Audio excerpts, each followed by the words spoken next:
Nós vamos abrir a palavra de Deus para a nossa meditação nessa noite, irmãos, na Epístola aos Efésios, no capítulo 4. Nós vamos ler do verso 11 ao verso 16.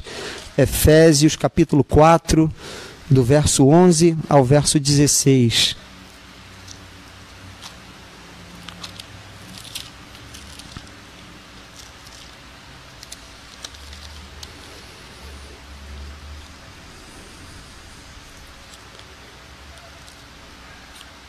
Efésios 4, de 11 a 16.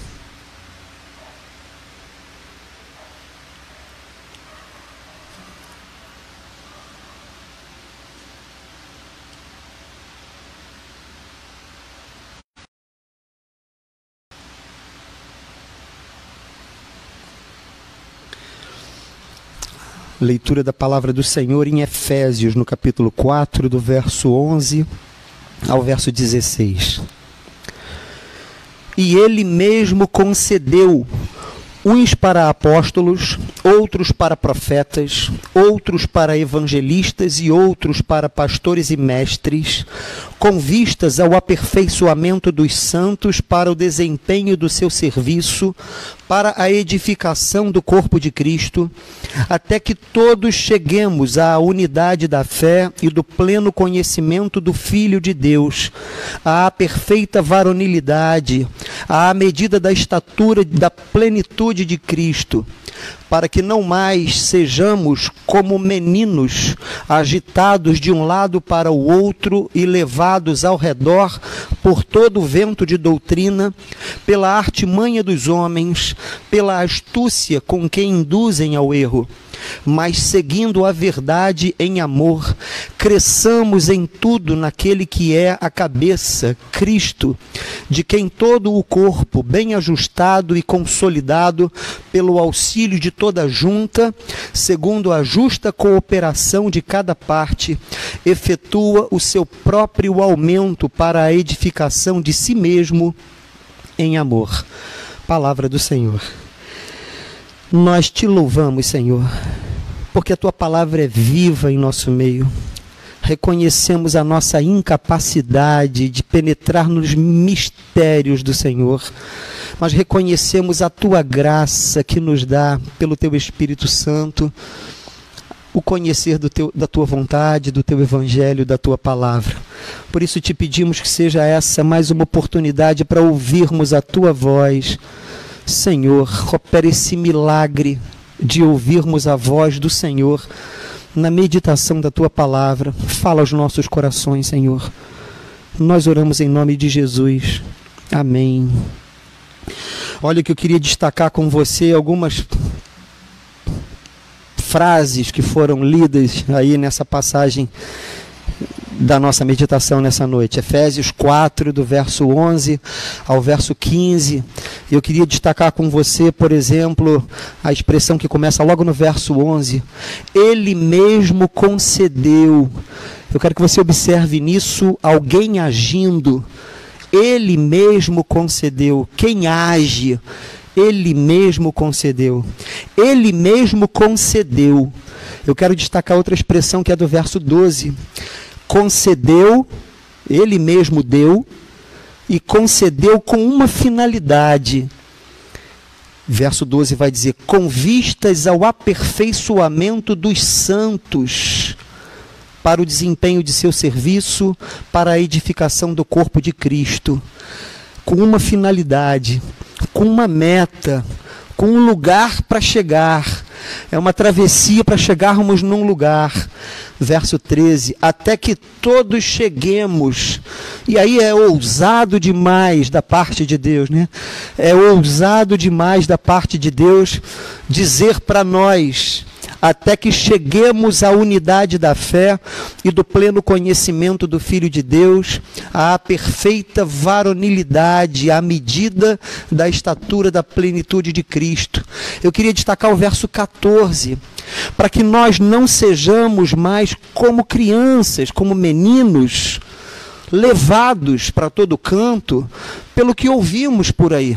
O que ele vai dizer é para que não mais sejamos como meninos agitados de um lado para o outro, levados ao redor por todo vento de doutrina, pela artimanha de quem sabe falar, pela artimanha das narrativas, pela artimanha dos homens, pela astúcia com que induzem ao erro. E eu queria destacar por fim, em quinto lugar, a expressão do verso 16, que diz assim, para que toda essa bênção aconteça, e aí fala muito da minha participação e da sua, da nossa participação comunitária, coletiva, segundo a justa cooperação de cada parte. Ele que, contando com essa cooperação, que usando, melhor dizendo, ele que usando dessa cooperação mútua entre nós, da nossa mútua cooperação, sabe? Da nossa mútua cooperação. E aí, o que você tem feito para cooperar? É ele contando com essa mútua, usando dessa mútua cooperação, efetua o seu próprio aumento para a edificação de si mesmo em amor, para a edificação do corpo de Cristo em amor. É muito interessante quando a gente para e observa nas Sagradas Escrituras um fato muito claro. O Deus que é absoluto, Deus que não precisa de nada, Deus que não é aumentado em nada, ele não é aumentado se eu o louvo e se eu o obedeço, como também ele não é diminuído se eu peco, ou se eu blasfemo, ou se eu o nego. Deus que é o absoluto de todas as coisas, Deus que é o eterno, satisfeito em si, e que nessa satisfação, nessa explosão de alegria, explodiu o universo e trouxe aí, segundo as muitas teorias, nada comprovada, mas seja lá qual teoria você adota, uma coisa não dá para negar, é Deus dizendo big e o universo dizendo bang, né? Como alguém já disse, ou seja lá que teoria for, é Deus criando todas as coisas, é Deus criando todas as coisas para o seu louvor, e criando também a mim e a você para o seu louvor. E podia, ao nos ver dando as costas para ele, porque foi isso que fizemos isso em Adão, mas eu não era nem nascido, nós, humanidade, fizemos isso em Adão e continuamos fazendo na nossa existência. Ele que não perdoa a anjos que caem, por isso os anjos que caem não são perdoados, o que lhes cabe é o inferno, né? E no inferno os anjos não serão chefes, né? Conforme a Idade Média mostra para a gente, o diabão, chefe do inferno, rodando um caldeirão, como se ali fosse um lugar da sua habitação. O inferno é o lugar da prisão do diabo, dos demônios, e é também o lugar para onde vão todos aqueles que continuam insistindo em dar as costas para Deus. Ele, Deus, que se fizesse com que todos nós fôssemos para um lugar assim, seria ainda assim justo na sua medida. Justo porque todos nós somos errantes e pecadores. Justos porque todos nós blasfemamos contra Ele, porque todos nós preferimos a nós mesmos, preferimos os nossos caprichos, preferimos as nossas sensações, as nossas percepções, e na verdade o ser humano muitas vezes o que faz é odiar Deus e disfarça o seu ódio nas suas idolatrias, nas suas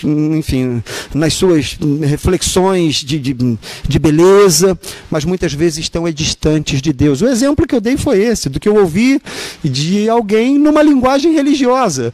Ora, a religião fala do pecado, mas a espiritualidade fala de aprender com os erros. Isso é uma maneira de mostrar que eu não quero confrontar com aquele que me chama de pecador. É isso mesmo, porque é ruim. Então há muitas maneiras de fugir disso. Uma delas é negar. Uma delas é ser ateu. Eu me ponho como ateu porque pelo menos é uma vida mais confortável. Eu não preciso encarar essa realidade, porque ela é uma realidade que chegará para todos nós, mais cedo ou mais tarde, creiamos nós ou não. Uma outra maneira de fugirmos dessa realidade é criarmos nossos próprios ídolos, criamos deuses ou ídolos à nossa imagem, conforme a nossa semelhança, conforme o nosso senso de justiça, conforme o nosso senso de bondade, conforme o nosso senso de amor. Quantas vezes você já ouviu expressão assim? Deus é todo amor. Deus é todo bondade. Isso é um ídolo. Isso é um ídolo que alguém cria. Deus nunca se apresentou como todo amor, nem nunca se apresentou como todo bondade. Ele se apresenta como santo, ele se apresenta como aquele que é cheio de brilho, cheio de glória. E ele não se apresenta como alguém que é assim porque eu o glorifico. Ele é no seu absoluto. Santo, o todo-poderoso, o cheio de glória, o cheio de brilho. Ele é aquele que se apresenta como o absoluto em si, e que não precisaria de nós. Ele é aquele que se apresenta como o que ouve os louvores rendidos pelo universo, pelas estrelas, pelos céus, pelos anjos, e podia nos deixar de fora. Podia nos deixar de fora, podia nos deixar para lá, mas preferiu, aí sim, no seu amor, porque é amor também, preferiu no seu amor nos incluir, e para isso pagou um preço, o preço da minha e da sua salvação. O sangue de Jesus Cristo, a sua morte na cruz do Calvário, o sangue derramado, o alto preço da salvação. Jesus pagando o santo, o puro, pagando no lugar do pecador. Sacrifício vicário, sacrifício substitutivo. Jesus nos substituindo na cruz do Calvário, conforme cantava Isaías 700 anos antes de tudo isso acontecer. O castigo que nos traz a paz estava sobre ele, sobre Jesus Cristo, sobre nosso Senhor. Isso porque Deus desejou, na sua infinita bondade, formar um povo para si. Formar um povo para si, povo esse que no Novo Testamento é chamado igreja.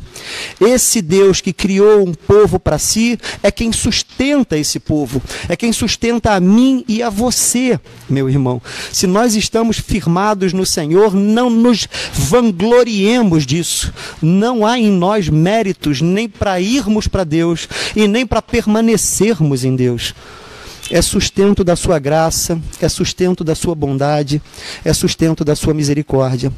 Mas mais do que nos sustentar nele, ele quer nos ver progredir. Ele quer nos ver progredir nele, no conhecimento dele, na graça dele, na comunhão com ele, na obra dele. E é exatamente porque ele quer nos ver progredir que ele vai dizer aqui a partir do verso 11. Ele mesmo concedeu uns para apóstolos, outros para profetas, outros para evangelistas e ainda outros para pastores e mestres. São 5 títulos aí exemplificativos. Na verdade, ele concedeu outros para outras finalidades também. Ele concedeu missionários, ele concedeu presbíteros, ele concedeu diáconos, né? Na leitura da palavra de Deus nós vamos ver que é ele quem levanta presbíteros, é ele quem levanta diáconos. A diaconia conhecida de nós ali no capítulo 6 de Atos dos Apóstolos. A diaconia é valorizada tanto na primeira epístola a Timóteo, quanto na epístola a Tito, falando ali do valor dos diáconos, da ação social, da obra de misericórdia, de alívio da dor daquele que sofre, também feita pela igreja. Portanto, ele concedeu uns para apóstolos, outros para profetas, outros para evangelistas e outros para pastores e mestres, que foi mencionado aqui no verso 11, são apenas títulos aí, ou funções, ou atividades exemplificativas. O que a palavra de Deus está querendo dizer é que é ele mesmo quem labuta, é ele mesmo, nosso Deus, quem opera para uma finalidade. E a finalidade é do verso 12, com vistas ao aperfeiçoamento meu e seu. Portanto, é ele que na sua igreja, porque essas atividades são desenvolvidas dentro da igreja, é ele quem na sua igreja labuta pelo aperfeiçoamento dos santos. É ele quem faz todas essas coisas com vista ao aperfeiçoamento dos santos, com vista ao aperfeiçoamento dos santos em Cristo, a fim de que eu e você busquemos o Senhor, a fim de que eu e você desejemos conhecer Jesus Cristo, a fim de que eu e você sejamos como aqueles que ouviram que Jesus passava e diziam: eu quero conhecer, eu quero ouvi-lo falar. E a sua palavra é a palavra que transforma a minha vida, que transforma o meu ser, que muda o meu caráter. É a sua palavra que me faz ter uma percepção diferente da vida. É a sua palavra que me faz ter uma percepção diferente de mim. É a sua palavra que me faz conhecer a sua vontade. Portanto, verso 11, 5 expressões que eu pedi que a gente destacasse aí no início da leitura, né? Verso 11, ele mesmo concedeu. Verso 12, com vista ao aperfeiçoamento dos santos, verso 13, até que todos cheguemos à estatura da plenitude de Cristo. Cristo é a meta, é o objetivo.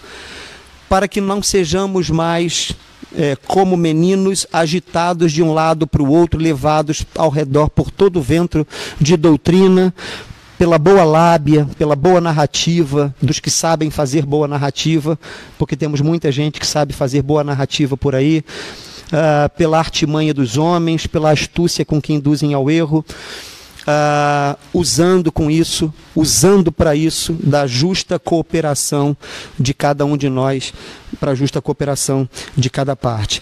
Ele mesmo concedeu. Eu queria lembrar com você aquela expressão que se encontra em Filipenses, no capítulo 1, no verso 6, aquele que começou a boa obra em vós é quem há de completá-la até o dia de Cristo Jesus. E ainda em Efésios, falamos aqui do capítulo 1, do verso 6, aquele que começou a boa obra em vós é quem há de completá-la.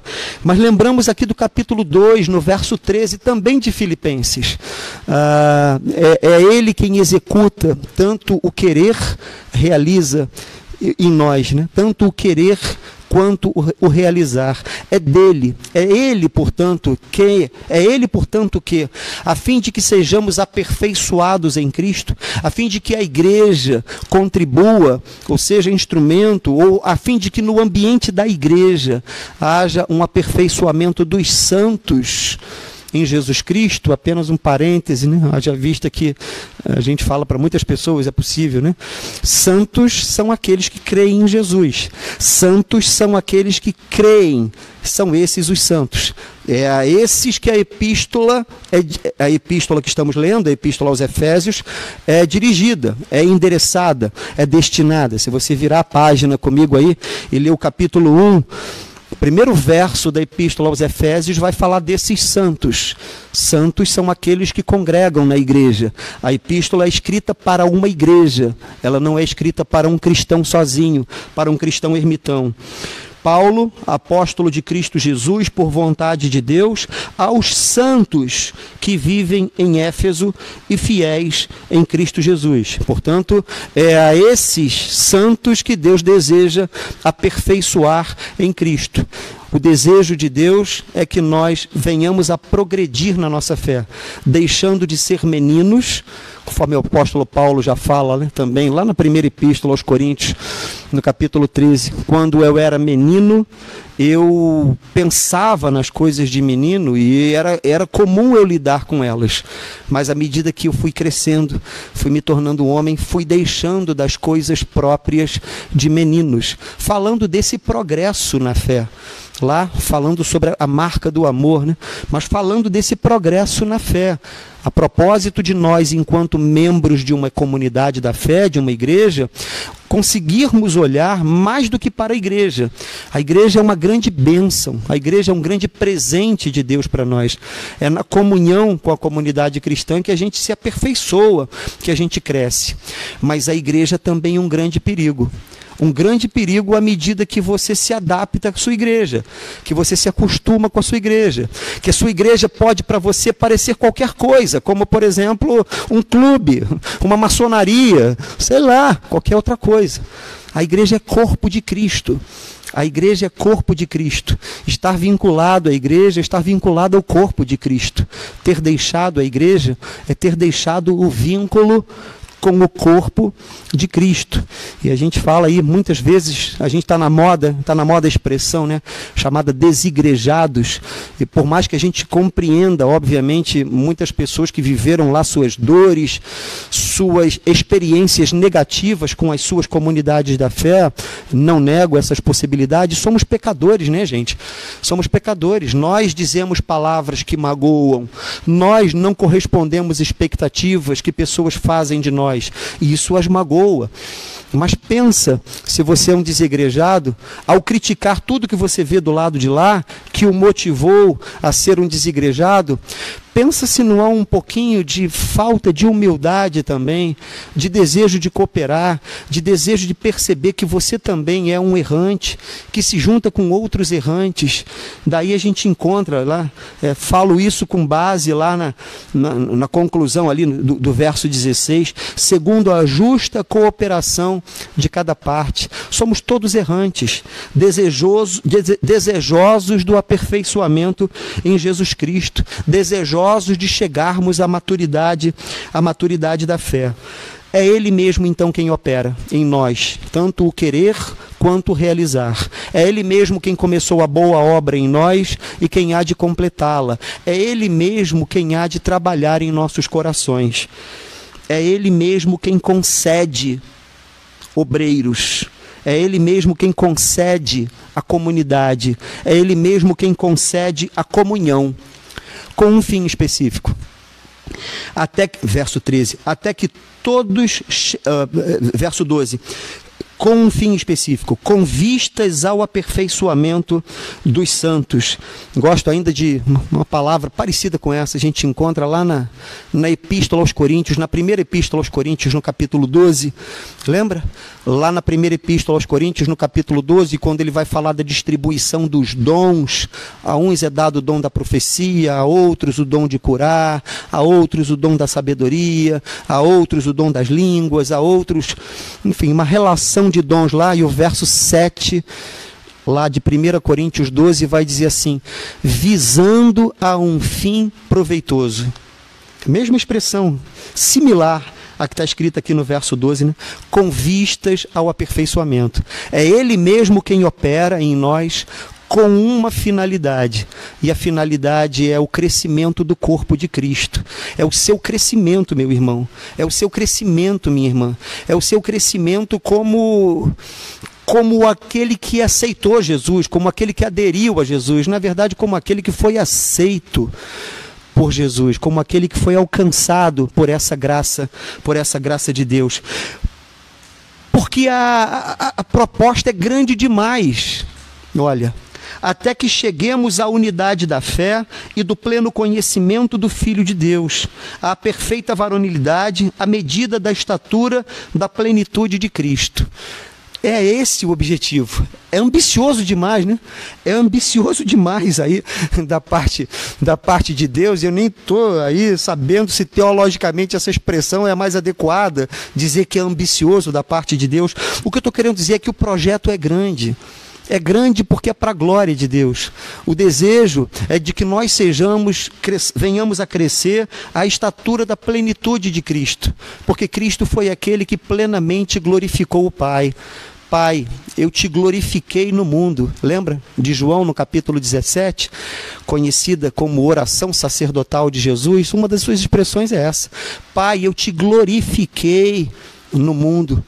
E agora Jesus estava ali orando, já estava se despedindo dos seus discípulos e faz essa bela oração no capítulo 17 do Evangelho de João e usa inclusive uma das expressões que usa então é essa, porque Jesus Cristo glorificou a Deus com a sua existência, e é essa a vontade de Deus para a sua vida e para a minha vida.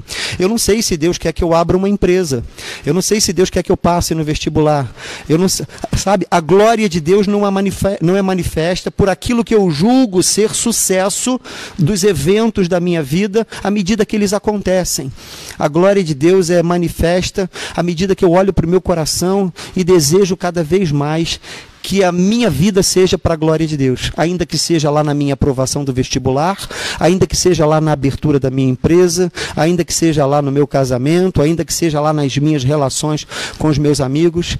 que a glória de Deus seja manifesta onde eu estou, onde eu convivo, com quem eu convivo, porque é tudo para Ele, é tudo para a glória dEle. Então, veja, ele não diz assim, Ele mesmo concedeu uns para apóstolos, outros para pastores, mestres, profetas, evangelistas, com vistas a que nós sejamos seres humanos melhores, ou com vistas a que nós tenhamos o alcance dos nossos objetivos, com vistas a que nós venhamos a chamar de vitória as nossas curas, a cura da minha enfermidade, e eu não estou negando essas possibilidades, mas não foi isso o que Ele veio fazer. Ele veio nos chamar para ser povo dEle, e Ele veio nos chamar para que, uma vez sendo povo dEle, nós cresçamos nele, nós cresçamos para a sua vontade. O nosso incômodo não deve ser apenas se aquilo que eu estou desejando está acontecendo ou não. O nosso incômodo deve ser olhar para dentro do coração da gente e se perceber aquém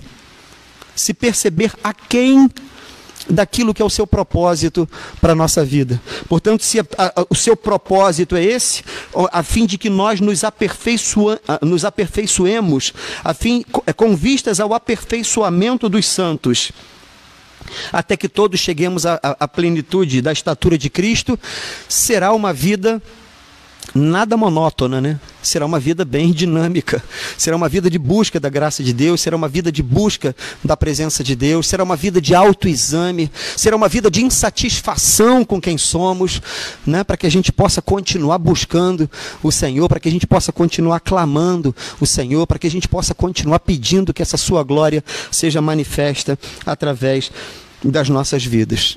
É um projeto para a eternidade, né? Mas é um projeto para a eternidade que começa aqui, no coração daqueles que creem no Senhor, no coração daqueles que buscam o Senhor, sabe? Muitas vezes a sociedade fala de buscar a Deus para o cumprimento dos seus objetivos. O sujeito busca a Deus porque, afinal de contas, ele quer ter paz, todo mundo precisa de paz.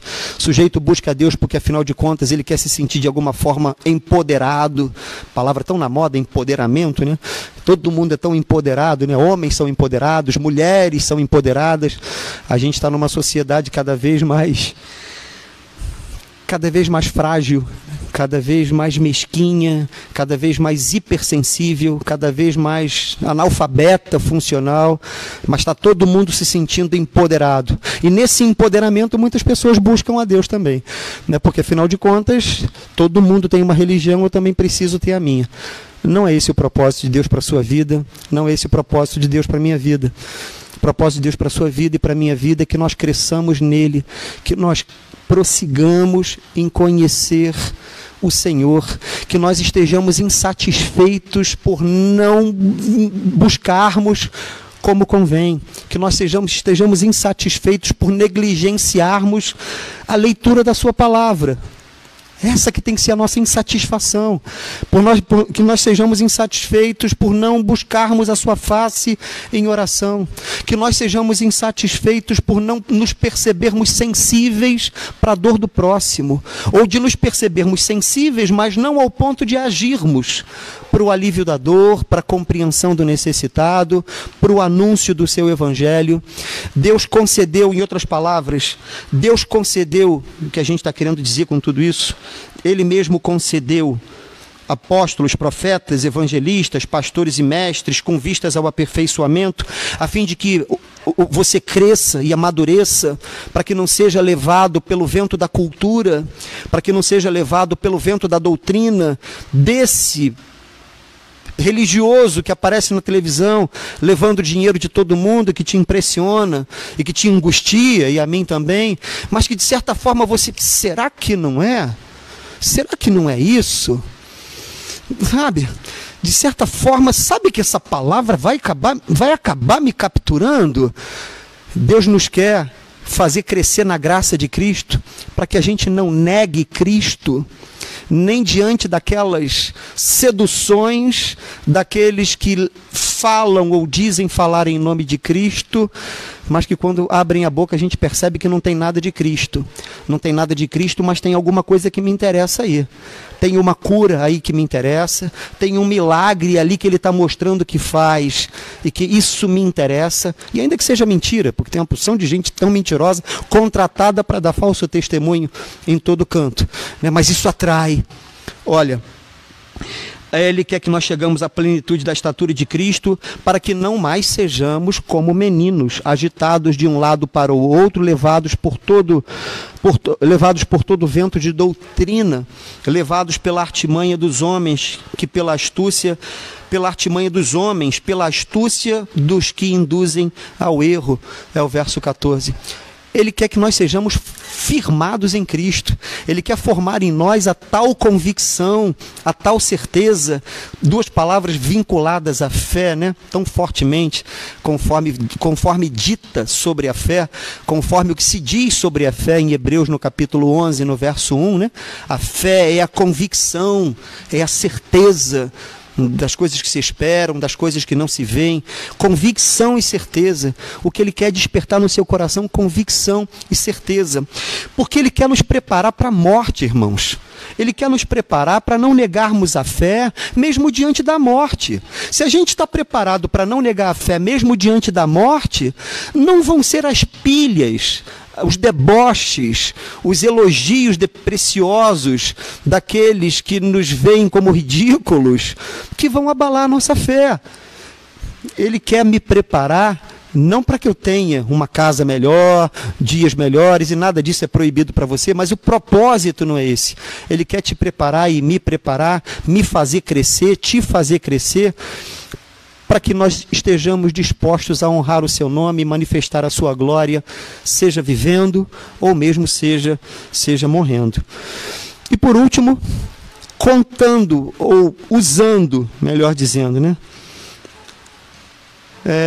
Segundo a justa cooperação de cada parte, chamando a mim e chamando a você para participar desse grande projeto, para participar do projeto de fortalecer na fé o coração do seu irmão.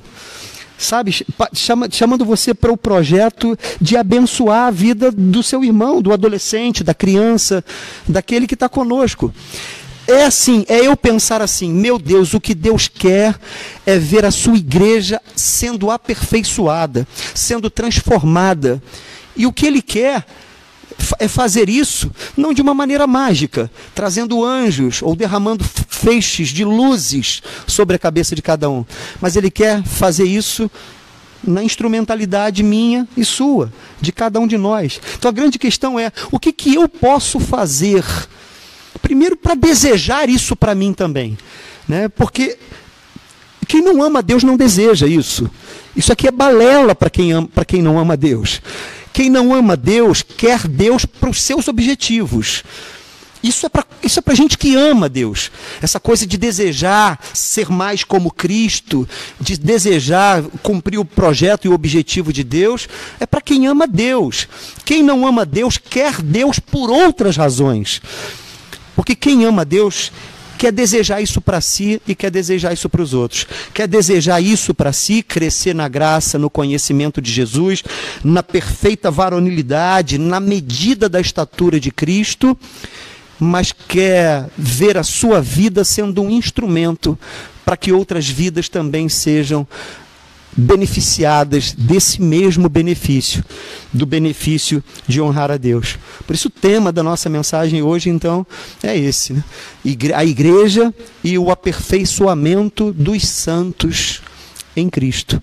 A igreja, então, enquanto esse ambiente favorável para juntos crescermos no conhecimento do Senhor, na graça do Senhor, na comunhão com o Senhor, para juntos crescermos na comunhão uns com os outros, para juntos sermos instrumentos de Deus na bênção da vida uns dos outros. É Ele mesmo quem faz a obra em nós, é Ele mesmo quem há de completá-la até o dia de Cristo Jesus. É Ele mesmo quem quer te ver, não apenas falando o nome dEle. É Ele mesmo que quer te ver conhecendo o seu poder, a sua graça, a sua misericórdia, a sua bondade, na sua palavra e na sua prática diária, aí no seu dia a dia, na sua vida. É Ele mesmo quem te dá a bênção de ser igreja. É Ele mesmo quem nos dá a bênção de sermos igreja presbiteriana de Lucas. É Ele mesmo quem abre essas portas e nos faz congregar aqui. e nos faz congregar aqui para que a gente possa junto crescer no Senhor, para que a gente possa junto contribuir com a obra do Senhor, segundo a justa cooperação de cada parte. Se eu estivesse falando para um desigrejado, eu pediria isso. Se eu pudesse estar falando para um desigrejado agora, eu pediria isso. Se sente parte disso, meu irmão. Se você é um desigrejado, porque já não ama a Deus mesmo, e arruma as boas, e arruma como desculpa as mazelas que tem dentro da igreja para ir embora, aí realmente essa palavra não te alcança. Se você não ama a Deus, você já queria estar fora. E ver mazelas dentro da igreja foi uma boa oportunidade para se justificar. Mas se você ama a Deus e é um desigrejado, mas ama a Deus, ama crescer na graça e no conhecimento do Senhor, ama ser um de nós, um errante como nós, mas que anda para frente, que procura andar para frente, reconhecendo a sua miserabilidade, mas reconhecendo que é nessa condição de miserável que Deus nos usa para mutuamente nos abençoarmos. Que Deus nos abençoe. Que seja assim para você, que seja assim para nós, que você veja a sua igreja como bênção de Deus no aperfeiçoamento dos santos, no aperfeiçoamento da sua vida. A sua igreja seja uma bênção de Deus no aperfeiçoamento da sua vida em Cristo Jesus. Que Deus nos abençoe.